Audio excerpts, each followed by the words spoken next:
Hello again. Michael McGovern back with you. I hope you're well. Thank you for social distancing. Thank you for keeping everybody safe. We appreciate it. All living about the same life at this point in the game here as the pandemic continues to sweep around. Just here to visit with you and read you more of our story. We've been reading from David Maraniss' wonderful biography of Vince Lombardi, When Pride Still Mattered. To give you the recap, this is the senior year in college for Vince. He's at Fordham University. He's playing on their lines, and they're doing quite well. They got a really good team. Just offensively, they've been a little beached, basically. They haven't put up too much as far as numbers are concerned, but their coach, Crowley, has a new wrinkle that he can possibly throw in. We'll find out how they're going to do against St. Mary's, the big game right now. Crowley also unveiled a new offensive plan, sending his backfield men in motion, which almost proved the team's undoing. Referee J.P. Egan determined that the Fordham backs were not coming to a complete stop after the shift, and he threw the flag on them 7 times. Damon Runyon had his lead. Quote, penalty, penalty. Who gets the penalty? Seems to be the game the officials are playing this afternoon. St. Mary's took an early 6-0 lead, aided by the constant penalties, and also a powerful kicker, Lou Ferry, described by Runyon as, quote, a human siege gun, who kicked field goals of 18 and 40 yards. But Ferry was, quote, lugged off the field by 6 of his teammates after being hurt in the second quarter. Handy Andy Palau brought Fordham back by throwing a touchdown pass and kicking the extra point, and the Rams held on to win 7-6. Quote, the locker room afterwards was one mad scramble of backslapping, songs, and shouts of, what's hot tonight? See you at the Commodore. Paquin, the end and newspaper chronicler, recalled. Quote, Crowley, in the meantime, was congratulating each player and had the broadest grin of all. The victory, Runyon noted in his game story, left, quote, the team from Bucks County still undefeated and untied this season with the old Rose Bowl dream flourishing up Fordham Road like a hothouse tomato, end quote. Also flourishing was the Fordham front line, which held St. Mary's to no touchdowns and only 8 net yards for the afternoon. New York papers began running daily reports on Ram practices, focusing on the line. Quote, Fordham gets blocking drill in scrimmage, read one headline. Thrilling. Quote, the line may not be everything in football, but it is very important, wrote columnist Joe Williams. Quote, it is practically impossible to score against the Fordham line. Willard Mullen, the sports cartoonist, drew a half-page cartoon that week with the caption, quote, just a line to let you know, over sketchings of Paquin, Franco, Pierce, Wojciechowicz, Lombardi, Babartsky, and Drews. Below the players, Mullins sketched Sleepy Jim Crowley and a caption, quote, and so he built a line. James Cannon of the New York American paid a visit to Crowley and posed the pressing question, how good is this team of yours? The greatest defensive team I've ever seen, said Crowley. Not the best Crowley had coached, Cannon reported, the best he had ever seen, with a line that was superior to the 7 mules who played in front of the 4 horsemen. Flashing back to his Notre Dame days. Assistant coach Hugh DeVore returned from Pittsburgh with a scouting report on the next opponent, a team that had already beaten Notre Dame and Ohio State. Pitt's program represented the best and most controversial aspects of college athletics in the 1930s. Under Jock Sutherland, it played a precise, exciting style of football, but it also was a de facto pro team. Pitt paid players so brazenly that Notre Dame complained and dropped the Panthers from its schedule after that season, while Sutherland soon decided to move on to the true professional ranks. The talent of that 1936 squad was made clear in DeVore's scouting report. He analyzed each player in the starting lineup and posted the findings on a wall next to Jake Weber's barber chair in the basement of the Rose Hill Gym, something for the Fordham players to study as they had their ankles taped. Jake added to the display, posting a picture of each Pitt player next to the reports. The prospects of a Rose Bowl, the emerging glory of a great line, the New York sports fraternity's hunger for a new local star. Sometime that week, Fordham's football team reached that ineffable moment when it was transformed into a phenomenon. The story people wanted to talk about, the team everyone wanted to see. Athletic Director Jack Coffey noted a, quote, salutary rush for tickets, with even the upper deck at the Polo Grounds selling out for Pitt. One night that week, the players took in a double feature on the Grand Concourse, and between movies, the lights went up, the manager pointed out the Fordham athletes, and the audience rose to cheer. There was no surer sign of Fordham's new celebrity than the attention Damon Runyon paid the team. Now he was not only writing game stories, but also dipping into Fordham material for features and columns. Runyon's turn of phrase could make any story a corker, his humor evincing the universal in the particular. His story on Ramses VII, the team mascot, was a hilarious take on the use of animals on football field sidelines. Quote, the Fordham boys up in the Bronx have a ram for a mascot, a ram being a gentleman's sheep.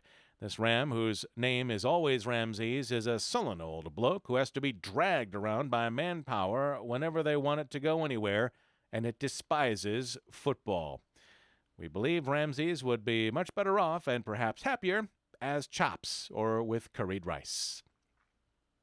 By 1936, football was a sidelight for the prolific Runyon, who, by one estimate, wrote 73 million words in newspaper stories, columns, screenplays, and works of fiction during his career. One problem with football was that it was played in daylight and outdoors. He preferred joints like Lindy's restaurants to open air. He was on the town every night, usually stationed on a narrow stretch of Midtown Broadway that he had adopted as his own since 1931, when he began writing short fiction about the guys and dolls who operated there. He could stay up all night drinking 40 cups of coffee and look as fresh in the morning in his sharp clothes and glasses as his more subdued colleagues. From the hustlers and hacks he encountered at night came his characters. Harry the Horse, Sam the Ganoff, Bookie Bob. Runyon lived in the moment and wrote both his fiction and his Fordham game stories in the present tense. But what can one write about a football game in which neither team scores and only once does either even threaten to cross the goal line? For the second straight year, Pitt and Fordham struggled to a scoreless tie. Runyon did his best. Quote, "'Tis a great football pulling and hauling that Fordham and Pittsburgh put on in the Giants' yard this afternoon, with 57,000 customers teetering on the edge of their seats throughout. But the upshot of it all is a dead heat, nothing to nothing. Ordinarily nothing from nothing leaves nothing, but in this case there remains to the observers the memory of one of the grandest gridiron shindigs in history. Two teams battling each other to who laid the chunk." Was that an expression? I've never heard that before. That is something, okay? I might have to use that. "You can't say at the finish that one is better than the other by as much as an eyelash." End quotes. Runyon's prose was no more panegyrical than that of many of his press box colleagues. Stanley Woodward, writing in the Herald Tribune, said the game, quote, "came close to the claims of the press agents, and it is doubtful if better or more savage football was played on any gridiron." It was the front line again that stood out for Fordham. Quote, "transcendent," wrote Danzig of the Times, "against one of the hardest running attacks in football." The single scoring threat of the game came in the third quarter, when the spectacular Pitt running tandem of Marshall Biggie Goldberg and Bobby LaRue led the Panthers on a 46-yard drive, finally reaching the Fordham 3-yard line. Fourth down, a yard and a half to go. Fordham had not given up a rushing touchdown all year. The front line was exhausted and wounded. Lombardi was playing hurt, a deep gash inside his mouth. He had been injured on offense earlier in the game when Palau, to Vin's increasing dismay, kept calling the same play, the halfback inside tackle, in which the quarterback and right guard tried to double-team Pitt's left tackle, an unmovable behemoth named Tony Matisse. One of Matisse's flying elbows had smacked Lombardi in the jaw, hashing the inside of his mouth into a fleshy mess that would require 30 stitches after the game. He had been on the bench recovering when Pitt began its charge, but Sleepy Jim called him back, and now he was out there at his own goal line, swallowing blood. Next to him stood Babartsky, his wrenched right knee throbbing with pain. Behind them was Palau, woozy as well, having been kneed in the head earlier while making a crucial tackle on the high-stepping Goldberg. Here for Lombardi was the beautiful, controlled violence of his game. Holy war and bloody rights, refusing to yield, ignoring the body's fatigue. We do or die. On fourth down, Pitt gave the ball to LaRue, running inside left tackle. Lombardi and Babarski held firm. Woj, the backer-up, came hurtling over, met LaRue with one of his blind man smacks, and brought him to the ground 2 yards short of the goal. That was it for the game. No more scoring threats, and when it was over, the Rams reacted as though they had won. Their fans stormed the field as the marching band played late into the autumn afternoon. Andy Palau won a coin toss with Pitt's captain and brought the game ball back to Rose Hill on the bus. As scores came in by teletype from across the country that day, it became clear that Fordham stood as the finest unbeaten team in the East.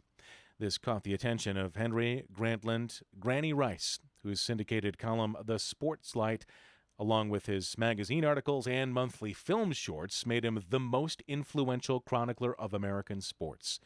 His cherubic face, framed by the trademark Confederate gray fedora, his manner always gentlemanly, his wit soft and self-deprecating.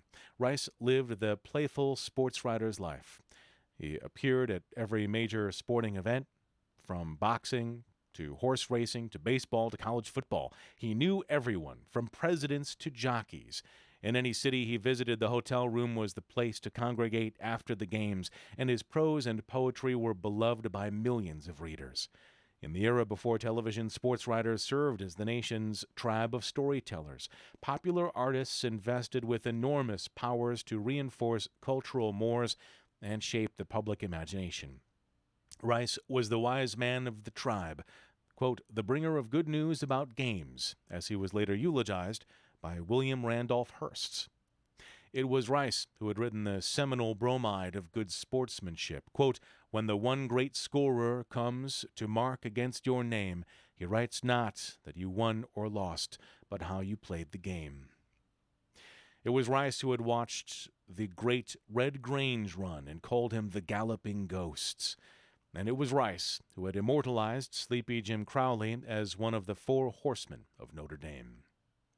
Rice translated into poetry what he saw on the playing fields, not merely to elevate play to a more literate, if sappily romantic, realm. He saw a natural, ineluctable connection. Quote, verse and sport together make up the menu perfectly, he once explained. Quote, nothing else is needed, where brain and brawn, heart and ligament are concerned. Rhythm, the main factor in both, is one of the main factors in life itself, for without rhythm there is a sudden snarl and tangle. End quote. Now, after Fordham's front line had performed brilliantly for Jim Crowley, Rice looked down at a fresh piece of copy paper in his typewriter and found the rhythm for a new ode, titled Old Gibraltar. Not exactly the Ozymandias of one of his favorite poets, Shelley, but still moving to Fordham men everywhere.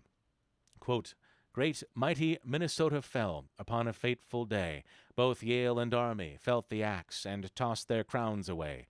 Big Holy Cross, an early boss. Here is no more winning hands. Yes, strange things happened everywhere, but the Fordham Wall still stands. Once Carthage ruled an ancient coast, but where is Carthage now? The Grecian phalanx no more wears the winning olive bough. And where are Persia's ruling hosts that ruled all warring lands? Their day is done by sand and sun, but the Fordham Wall still stands. Who took the thrust of SMU and rolled its chargers back? Who stood the gales upon their heels and broke up each attack? Who held young Goldberg at the line with willing hearts and hands? The answer rings from coast to coast. The Fordham Wall still stands. End quotes. I'm 15 minutes into this thing, and I forgot my reading glasses. Like, why is this? I'm having trouble with this. How come I can't read this? Did this get blurrier? What happened? No, I'm just not very smart. Okay. Oh, well, there we go. Oh, hello. There you are. Wasn't. Okay, this is on. That's nice to see. We continue. Timothy Sylvester Cohane was already preoccupied with the Fordham Wall and what he could do with it. Culhane, the school's fresh-faced publicist, had taken a job in the sports information department as a student a few years earlier after Jack Coffey cut him from the baseball team. He wrote witty articles in Fordham football programs during his school days while also editing the sports section of the Ram. After graduating in 1935, he emerged as the favored press agent of New York sports writers. More than anything, this lanky son of a New Haven dentist wanted to be part of the press box brotherhood, a keeper of the myth. He wore a fedora, drank scotch, smoked cigars, and told stories with a deep voice, exhibiting great command of the language. His sensibilities were those of the tribe: respect for coaches, loyalty to the home team, glory to the game, but all with a leveling touch of sarcasm. He loved the pageantry of football. Every Saturday morning he arrived at the press box before anyone else and sat alone studying the teams and the numbers. He knew all the fight songs and tried to write some himself. As an ace public relations man, Culhane understood that his mission was to make people remember his team and its players, and that the most effective way to accomplish this was through the imagery of metaphor and nickname, the semiotics of myth. The year before, he had called Fordham's formidable front seven the Seven Samsons, but it had failed to catch on, perhaps conjuring an image too archaic and hirsute. Culhane knew the myth of the 4 horsemen and 7 mules, and he revered Granny Rice. The 7 mules reminded him of something he had once seen in the New Haven Journal-Courier back in 1930 when he was in high school.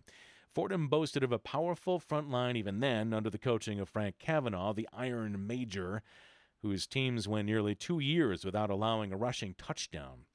In the week between the Holy Cross and NYU games that 1930 season, an AP wire photo ran in the New Haven paper under the cut line, quote, "The 7 blocks of granite."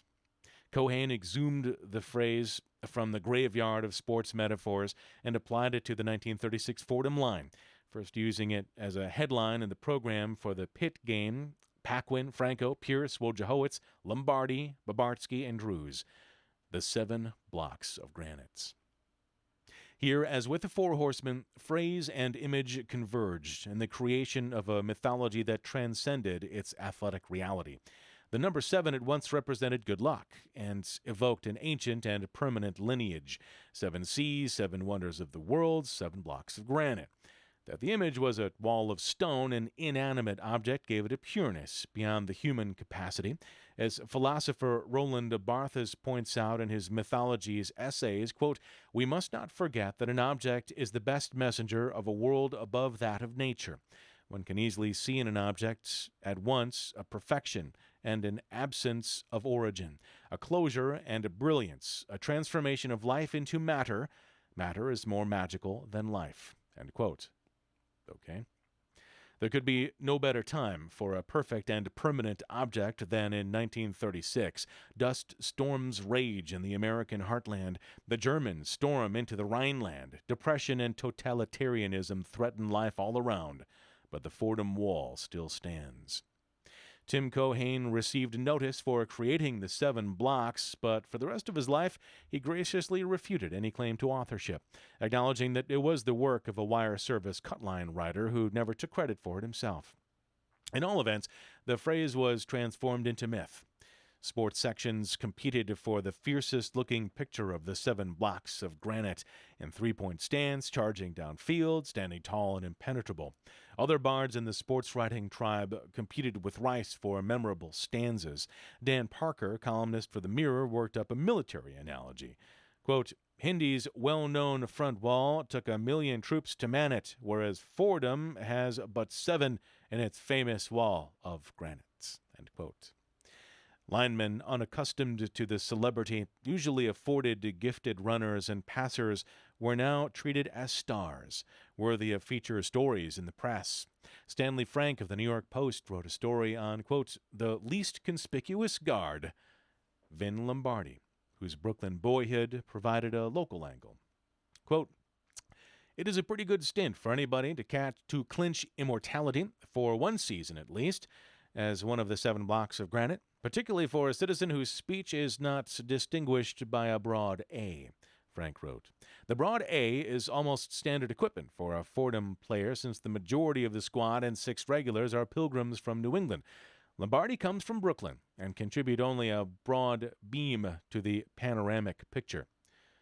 Butch was the least known of the 7 blocks, Frank surmised, because, quote, he doesn't wander at large in the manner of Woj, the backer-upper. He hasn't Ed Franco's knack of getting into pictures, and he doesn't caddy fumbles as Nat Pierce does. He was just a stout fellow who kept plugging along without notice until, quote, the epic battle in the pit game, when, quote, opposition scouts went away speaking most kindly and at greatest length about Lombardi. At the start of the baseball season, Lombardi had correctly predicted that the Yankees and Giants would win the pennants, so Frank decided to ask him who'd win the Rose Bowl, the champion of the Pacific, or Fordham. Quote, Lombardi maintained a complete and dignified silence. He probably knew the answer, but he is one of the gladiators who considers premature talk an ill omen. Lombardi's reticence on the Rose Bowl issue seemed his alone. The motto at Fordham after the Pitt victory became, quote, from Rose Hill to the Rose Bowl. Anticipating more of the national spotlight, the athletic department outfitted the Rams in brilliant new uniforms, with gilded helmets, bright yellow sateen pants, and maroon jerseys with gold numerals front and back. The expectations only increased that Saturday after Fordham gained revenge on Purdue, defeating the Boilermakers 15-0 in another impressive defensive performance that was keyed by Crowley's decision to shift his defense. He moved Lombardi out from his middle guard position to a post across from the strong side end, where he could help thwart the sweeps of Purdue's star running back Cecil Isbell. After the game, the Fordham band paraded out of the polo grounds, blaring, quote, California, here I come, to the thousands of desperate families whose lives had been shattered by dust storms in Oklahoma and Texas that year. The popular tune was a bittersweet anthem of meager hope as they made their way west to California. To the football fans of Fordham, it was all rollicking fun as they marched behind the band. And their legion was Harry Lombardi, who had attended every game on a free ticket from his son. Each player got 2 freebies. Harry sat next to Jim Lawler's dad, while Marie Planitz was usually with Lawler's girlfriend. Marie is Vince Lombardi's girlfriend at this time. In the press box, looking down on the merriment below, Damon Runyon typed another of his telegram leads. Quotes, Polo Grounds, New York, November 7th. Night letter, to whom it may concern in California, collect. If yous are looking for real football trouble at Rose Bowl, New Year's Day, we got it for you. Stop. You spell it, Fordham. Stop. Ask Purdue. Stop. Ask St. Mary's. Stop. Ask anybody. Stop. How are yous anyway? Stop. Love and kisses. Stop. Signed, Little Old New York. End quotes. All that remained after a week off were the last of the intersectional games against Georgia and the Thanksgiving Day grudge match with NYU. Georgia had endured an uneven season. The Bulldogs had been drubbed twice early in the season, but were coalescing late in the year, defeating Florida and Tulane in the weeks before meeting Fordham. Grantland Rice and Damon Runyon suspected trouble. In his Sportlight column, Rice reported that Sleepy Jim, quote, turned white and started to shudder when someone told him the Georgia game would be easy. On the morning of the game, Runyon cautioned in his Both Barrels column, quote, this one today may be the tough one for Fordham, end quote. His hunch was correct. 15 minutes before kickoff, the Fordham band strutted onto the field, blasting out California, Here I Come Again. They played it while marching directly past the Georgia dressing room, firing up the visitors. After a scoreless first half, Georgia scored the first touchdown on a pass against the Fordham second string, which Crowley had sent in because the first line seemed tired and uninspired. Halfback Frank Mott, the Fordham captain, sparked his team with a stirring catch and touchdown run to tie the score, and his superior play in the third quarter appeared to be making the difference. But it was a dirty game, and Georgia's roughneck tactics eventually got the better of Mott. Quote, I never lost my cool except in that game against Georgia, he said later. Quote, we didn't wear masks in those days, and what Georgia was doing, 3 of them were on me at one time. One was scratching his nails in my face and smashing me, while the other 2 were screening him from the ref. I complained to the ref. They stuck their fingers in my eye, really gouging me, but they weren't getting caught. I got a little excited and got in 2 good rights to the jaw. The ref gave me the thumb." End quotes. Fordham's offense, not the most potent to begin with, sputtered without Mott, and the game ended in a 7-7 tie. Quote, "Yes, sir, folks," Runyon opened his game story. Quote, "The perfume of the sweet magnolia blossoms wafting out of the dear old Southland today is too much for our stalwart boys, more accustomed to the fragrances of Bronx byways." End quotes. Lombardi had played vigorously as usual, but was dismayed to see that some of his more illustrious line mates seemed lackadaisical or distracted. Quote, "Some of our better players behaved as though we had already finished the season undefeated and had received and accepted the bid to the Rose Bowl we all wanted so badly," he lamented later. The Georgia tie hurt badly, but was not ruinous. A win against NYU could still send Fordham to Pasadena, but the Rams could not recover the spirit that had carried them through the difficult stretch from St. Mary's through Purdue. Instead, they performed even worse against their city rivals, when everything depended on the outcome. The Thanksgiving Day game, played in a quagmire of mud and sleet before 50,000 fans at Yankee Stadium, served as NYU's bowl, a means of redemption at the end of a disappointing 4-3-1 season, and revenge for the 1935 loss that had ruined their perfect record and ended their own bowl run. We'll get the details on that final heartbreak of Vince Lombardi's college football career coming up next time. He would never achieve any football greatness at all, as I recall. No, I think we've got some good things in store from Vince Lombardi. Not necessarily playing wise, but as a coach, he's Mount Rushmore coach. He's top 4 at the absolute very least, and I'd put him obviously higher than that. Thanks again for coming along today. Again, many thanks to our medical staff, the doctors, nurses, EMTs who are working tirelessly and without what they need right now, not only in Wisconsin, but across the entire nation, across the world at this time. Thank you for social distancing, and thank you for keeping everyone else safe. To you, our friends and neighbors who are in retirement homes throughout the Northwoods of Wisconsin and anywhere you want to watch and listen, we are thinking of you. Be strong, be safe, and be well. Take care, and we'll catch you next time with more of When Pride Still Matters. Take care.